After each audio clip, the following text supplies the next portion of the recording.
ગુજરાતમાં વાદળો બંધાય છે છતાં જોઈએ તેવો વરસાદ નથી વરસી રહ્યો। તે અંગે હવામાન નિષ્ણાત અંબાલાલ પટેલે જણાવ્યું હતું કે સ્તરીય વાદળો બંધાતા નથી, તેના કારણે વરસાદ પડતો નથી।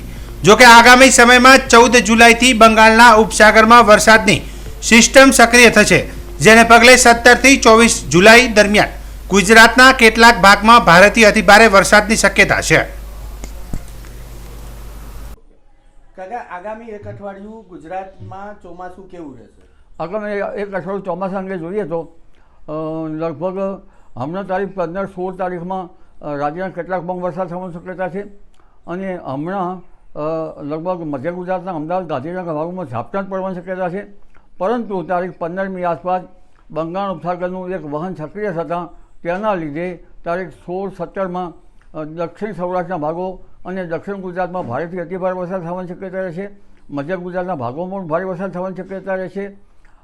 ઉપરાંત વડોદરા, શ્રીનગર ઉપરાંત અમદાવાદ, ગાંધીનગરના ભાગોમાં પણ વરસાદ થવાની શક્યતા રહેશે।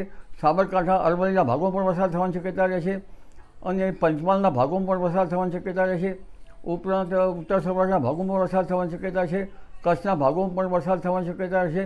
પશ્ચિમ સૌરાષ્ટ્રના ભાગોમાં પણ વરસાદ થવાની શક્યતા રહેશે।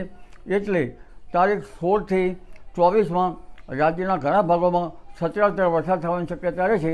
અલબત્ત કેટલાક ભાગમાં ભારે તો કેટલાક ભાગમાં અતિ ભારે વરસાદની શક્યતા રહેશે। જી।